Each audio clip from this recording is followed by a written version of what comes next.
Welcome everyone to a new video. Today I will show you two new figures I made. Getting into part 5, I enjoyed the revelation of the main bad guy, the Mafia boss, Diavolo, so I decided to make him out of paper, as well as his other personality, Doppio. I shall review Doppio first, not because he was the first figure to be made before Diavolo, but because the boss depends on him, literally. I will reveal you what I mean. Let's begin.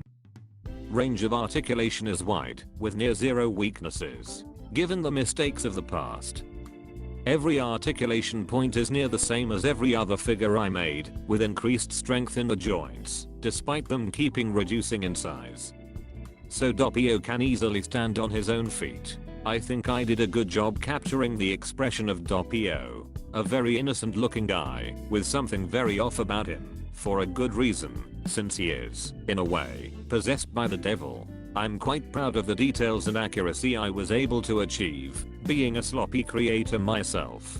I usually don't stress too much about the precision or other small details, such as the shape of the lips on a face. The proportions of the body are pretty accurate to the source material, with the shoulders, head and legs being slightly off, but such inaccuracies are pretty inevitable, unless experience is well and present in the maker. The colors of the figure are not too inaccurate as well. The sweater, hair, and shoes are the best color-wise. Achieving the right tonality for Doppio's pants was pretty difficult, with the markers I possess, but I did my best. I'm particularly proud, but also not, of how I was able to reproduce the hair of Doppio, a very unnatural looking hairstyle, with very strange shaping. I think I was able to make the right shape, but not the absolute most accurate one for certain. Taking a closer look, you can see where most effort went in the making of the figure. I made sure everything was as detailed as possible, to make it look more like a proper action figure, but you probably already know this. You can see the inclusion of things such as shading, shaping and different tonalities of color to give more life to the figure, such as all these darker sudden points, which I recreated based on a source material image. I've got to point out how good the shoes of Doppio are. The shape, size, and proportions of them is near perfect in my opinion, and the coloring is also accurate to the source material. This figure has 3 accessories, an extra hair part, a shady face, and a more Diavolo looking face. To apply the accessories is very simple, and you can see how much the figure changes with the addition of these.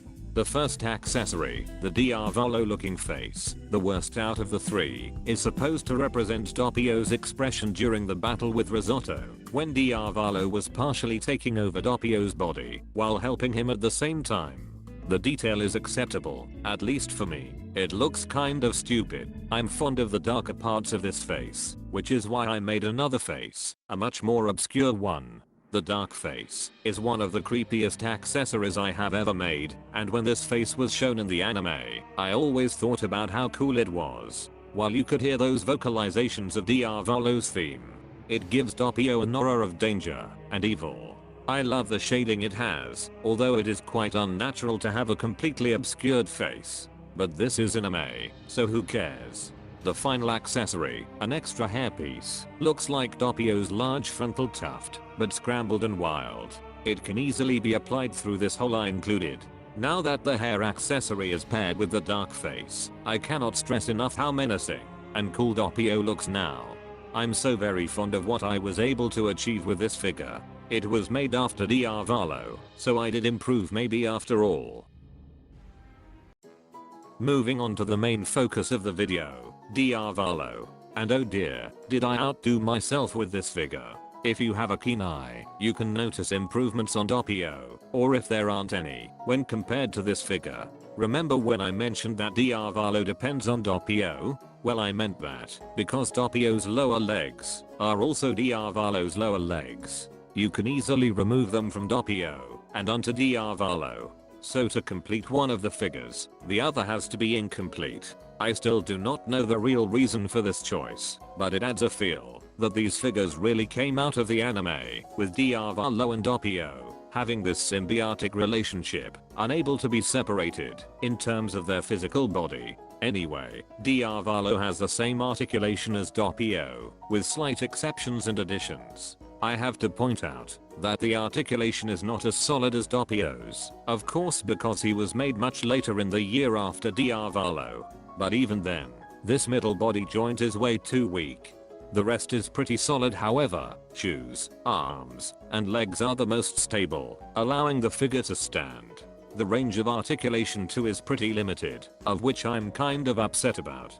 Sometimes range is compromised by solidity when making moving joints. The head in particular is very special, having a point of articulation for the hair, enabling the chance of posing the figure with better looks. The front side hairs can move up and down, as well as the other side hairs. Meanwhile, the back hair is a big separate piece, which can be detached and is able to move from side to side. This way, when the back hair is moving to the side, the rest of the hair can move with the back piece, as if there's wind, to recreate the anime opening, also known as Urajirima no Requiem.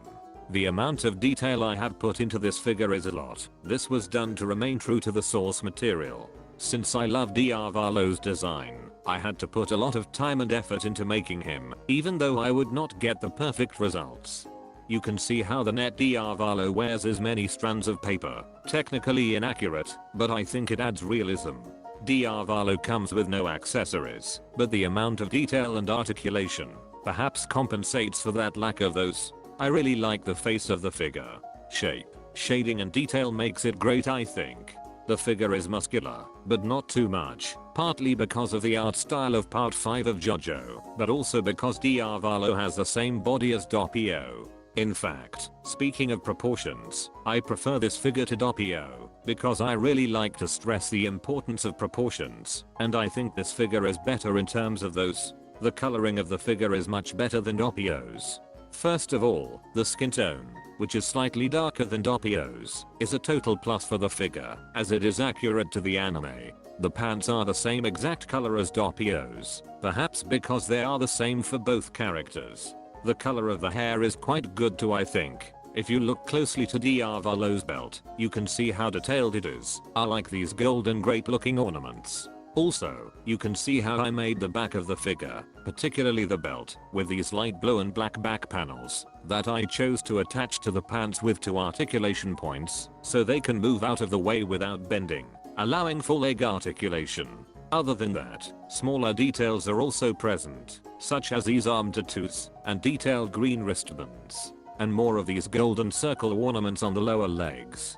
Here is a size comparison with another character I made from part 5 of Jojo. As you can see, the sizes are a bit messed up, with Doppio appearing way too short. However, Jojo seems to scale nicely with Diavolo.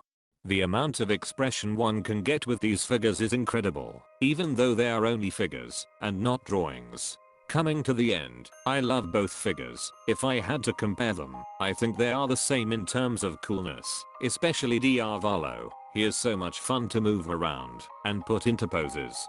I'm glad I made these figures, but I cannot be happy enough for how much you viewers seem to like my videos. Thank you, really. How in the hell did I get almost 400 subscribers?